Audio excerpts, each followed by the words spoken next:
Yo, welcome back. Houston Rockets Daily. Let's talk Rockets.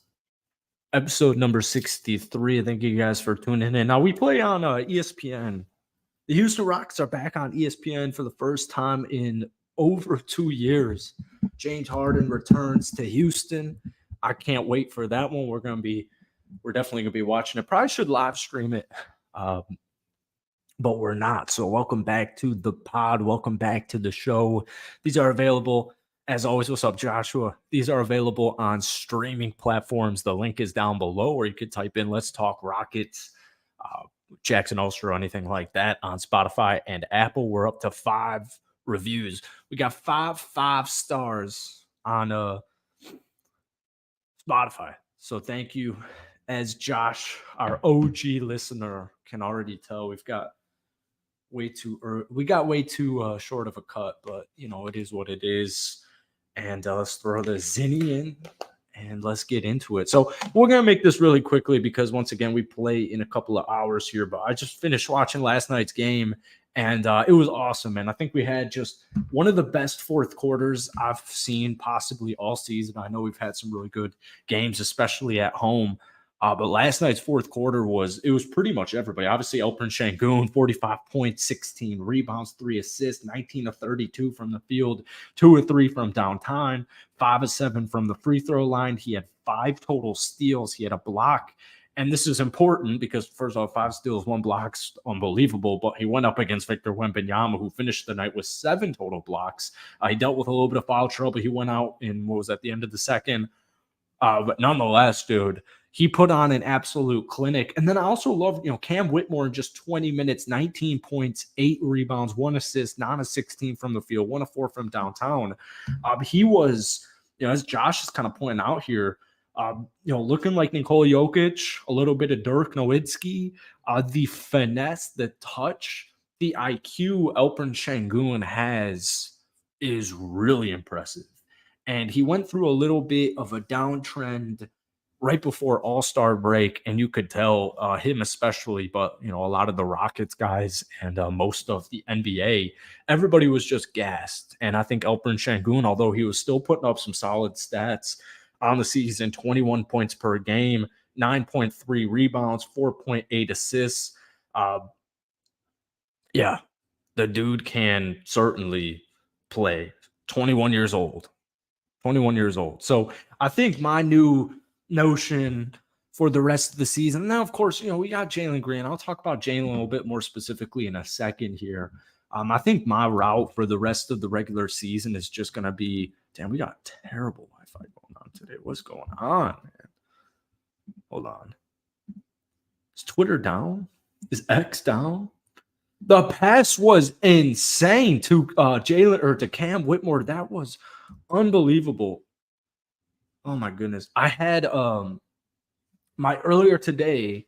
I was on my laptop earlier today, and then I got back home from the gym. I went on my laptop and auto refreshed, and I got signed out of every single thing I have, and it's very frustrating. So I guess we can't get onto Twitter here. I'm not quite sure what's going on here. Oh my goodness. Let me just try this real quick. Nope. Fuck.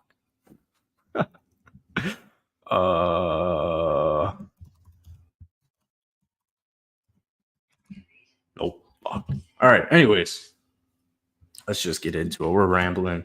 We're scrambling. I had tweets ready to go. But Alperen Sengun last night showed me a lot. And I think, at this point in the season, man, what we're 5.5 games outside of the 8th seed, it's not looking good. And Golden State just got Andrew Wiggins back. I'm glad for Andrew Wiggins. Everything's, good and cleared up. But, the play-in's looking like a really long shot. I don't know what our exact odds are. I saw on CBS Sports, we have less than a 1% chance to make the playoffs, to make the play-in. But I still think, we've got the 5th or 6th easiest schedule from here on out. So I am hoping that we can just go on some type of crazy run. I think before the season began, my target number for the Rockets win total was 35. So we would need 8 more wins. I think that's certainly in play. Going above 500 might be a little bit difficult. I'm not great at math here.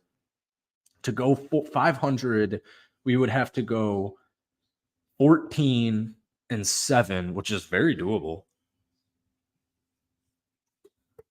But with the plan, it's not looking good. So I'm just going to kind of go into the offseason or going through the rest of the season. We'll deal with, franchise type of player in the offseason. But I think Alperen Sengun last night, especially against Victor Wembanyama, really showed me a lot. It's crazy. It was a really good win. It was a really good fourth quarter. And it's crazy because it came in a game where Jabari Smith Jr. had 2 points and Dylan Brooks had 0 points. So Cam Whitmore, Freddie Double V has been playing really well as well. Jalen Green couldn't throw a grape in the ocean from the 3-point line last night, but I still think Jalen Green has something different. We know post All-Star Jalen Green statistically is a different breed, but Jalen Green in the last 3 games, even just shooting splits aside, I've never viewed Jalen Green. He's not an inefficient shot chucker like a lot of people on Twitter might like to make him out to be, but efficiency is never like a huge concern with Jalen Green because he's going to have really good on nights and he's going to have some nights where he's struggling. Like he did last night, going, what was it, 1 to 10, 1 of 11 from downtown, 1 of 10 from downtown, but he still finished with 23 points on 11 to 23 from the field. So that's stuff I'm going to take. And then obviously against Phoenix, he had the back-to-back 34-point nights. I just like the way he's moving. I just like kind of the confidence that he looks like he's got going on right now. He's really, really getting to the rim well. He's getting to the rim efficiently, as far as my eyes can tell. So, yeah, it's looking good. Picks for the upcoming. Ooh, low-key praying Barkley goes to the Texans. I think that's a done deal. I do think that's going to happen. Houston Rocket draft picks. So we don't have our own, unless we are a bottom 4 team. I think we are all set on our first year pick this season. We might actually just straight up not have it. But we do have from that James Harden deal. We've got pretty much pick swaps coming up for the next several seasons.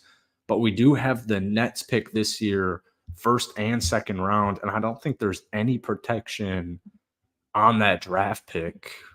If I'm not mistaken, this is more stuff I don't really think concern myself with, but there would be no point, essentially, no protections. There are no protections on our Brooklyn Nets pick. How is Brooklyn doing?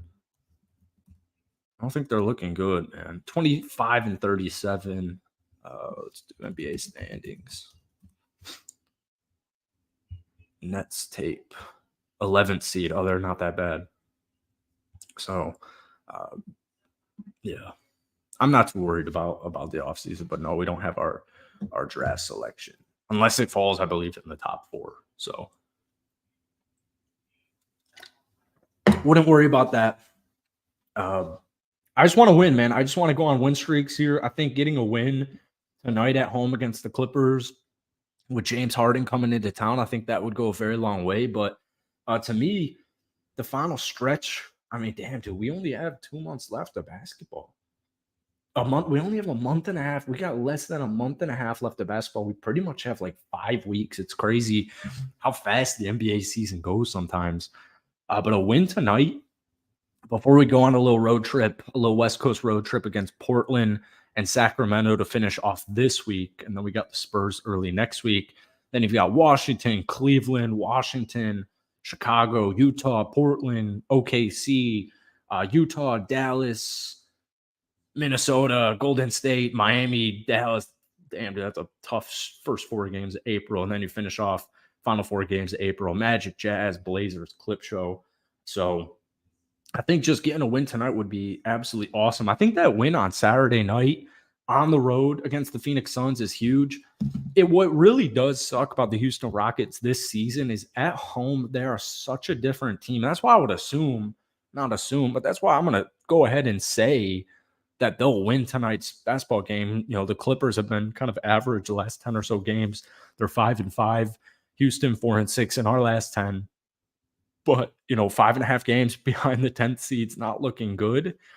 And getting a win against a playoff team, a top 4 playoff team in the West would be absolutely huge. But like, dude, at home, we're 21-10.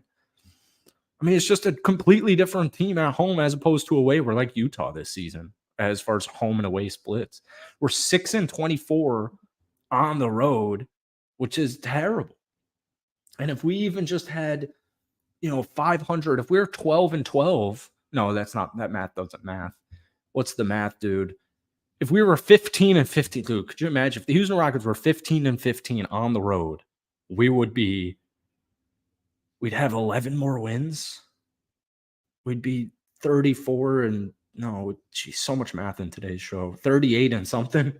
We'd be over positive. We'd be positive, but we're 6-24 on the road, man. It is absolutely terrible. So that's something to keep an eye on in these last, or after this game, in these last 3 games coming up before.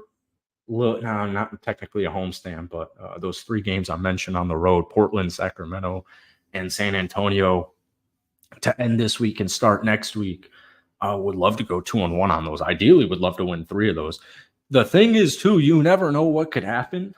Say we get this win over the Clippers tonight, and then you win those 3 games. You're going to have to take down Sacramento on the road, which certainly isn't going to be easy. But if you win against the Clippers, Blazers, Kings, Spurs, and the Wizards, just like that, you've won 7 straight basketball games, and that would put us at 1, 2, 3, 4, 5, 32-34. And every single thing would change as far as, kind of the play-in talks, stuff like that, the Rockets' future in general. But, the main things I want to see moving forward to end this season off are Sengun continuing to establish himself as probably the Rocket star player. As far as, I know Amin and Cam have so much talent and they've got so much promise, so much potential, but the minutes aren't going to be there unless, God forbid, somebody were to go down with a bigger injury or a longer term injury, as we just saw with Fred the last couple of weeks, and Amin getting over 30 a night and him doing his thing. But like, as far as right now goes, and Tariq obviously done for the season, really does suck. But for me personally, I want to continue to see Amin and Cam progress as the season goes onward. But for me, I want to see in this order: is Alperen Sengun my star player? Is Jalen Green? I mean, Jalen Green's second half really is going to determine his future with the Houston Rockets. And the way he's playing right now, I know last night 1 of 10 from downtown wasn't great, but those 34-point games back-to-back against the Phoenix Suns, a really good basketball team. I mean, if he can continue to string those together like we saw, what was it, like around a month ago, that dialogue's going to change. And then we got Jabari, who's looked a little bit different since his injury. He did have 4 straight double-doubles, but just 2 points last night against San Antonio. So, yeah, playing against Vic is interesting. It really is. So, all right, let's check the chat here. It's kind of a random riff for the Rockets, trying to get way more consistent on this. We haven't done a show in like 2 weeks. I apologize. Football offseason is so dead, man. It's just desperation until one more week when free agency hits. When are you going to stream games, dude? We got to get at least one stream in here. Obviously, we'll probably stream Summer League because that stuff, streaming Summer League is very fun, or at least for the first couple of games, and then Amen went down. But we got to get a stream in soon. The thing is, dude, especially when we're playing a West Coast team, the game starts at like 10 p.m. over here. It's like, oof. Once that sun goes down, your boy gets tired. When is daylight savings? That's going to change a lot. March 10th, Sunday. Oh, daylight savings is on Sunday. All right. So that's interesting. Let me pull up my phone and see what tweets we had, because I had a bunch of tweets ready to go for this show. Oh, so this is something I saw from Big Sarge Sports. This was from a couple of days ago. I think he wrote an article on the Rockets Wire about this. I didn't read it, but here's the tweet. Quote unquote, Green is going to be a superstar in this league, said a Phoenix Suns executive. Quote unquote, he reminds me a lot of Devin Booker and what he went through to start his career here. The thing is, a lot of Rocket fans, and this is more the newer kids, I would say. Let's check Devin Booker's first couple of years in the league. there is going to be a team that will happily trade for this dude or sign him in a year if the Rockets, don't pick him up again after his 4 years are over. That's going to give him fat minutes, and they're going to give him plenty of opportunities. Let's see Devin Booker's first couple of years in the league. All right. First season, Devin Booker, 13 points per game. Relatively, actually, like super inefficient. 42 from the field, 34 from downtown. Then we got second year Devin Booker, 22 points. Still pretty inefficient, 42% from the field. Third season Devin Booker, 25 points per game. I mean, I think if Jalen Green was averaging 25, that conversation would certainly be very well shifted. But 25 points, still pretty inefficient, 43% from the field, 38% from downtown. I would assume if Jalen Green was shooting 38% from downtown this season, he'd probably be averaging something closer to that. Jalen Green, it's difficult because of the way the Rockets team has changed in the last couple of years. Like last year, the dude had the green light, as he should. All the young kids had the green light to do too much of a green light to do anything that they wanted, taking 18 shots a night, 22 points per game. This year, Jalen's shooting less than 41% from the field, 31% from downtown, just not getting it done there. He's giving us 18 points per game. Let's check. Let's go to StatMuse. Do Jalen Green. Let's see post All-Star Jalen Green, because I know the Rockets, tough post All-Star break thus far, minus the last 2 games. All right, let's see. Oh, of course it doesn't have it. What is that, ESPN? Jalen Green, ESPN. All right, there we go. Splits. Don't play the video. There we go. Oh, you guys can't see this. Post All-Star break, Jalen Green, 7 games, 20 points, 5 rebounds, 3 assists, 39.7 from the field, 34.4% from downtown. Great number to see. Pre-All-Star Jalen Green was taking 6.5 threes a night. Post-All-Star Jalen Green is taking 9 threes a night. And pre-All-Star Jalen Green was taking 15 shots, and post-All-Star break Jalen Green has been taking 18.7 shots per game. So he's taking about 19 shots a game post-All-Star break in the 7 games. So let's hope Jalen Green. I think Jalen Green loves the moment. I think he really likes go back to his 3rd ever NBA game against the Lake Show and putting up 30 on King James. So I think Jalen Green's going to have himself a night tonight. And hopefully the Rockets get a win and we can go on this official 3-game winning streak. So, yeah, just a bit of a random riff. We'll be back at it probably tomorrow. But thank you guys for watching. Hit that like button, hit that sub button. As always, it's available on Spotify and Apple. The link's down below. Throw your boy a 5-star. I really appreciate it. And we'll catch you on the flip.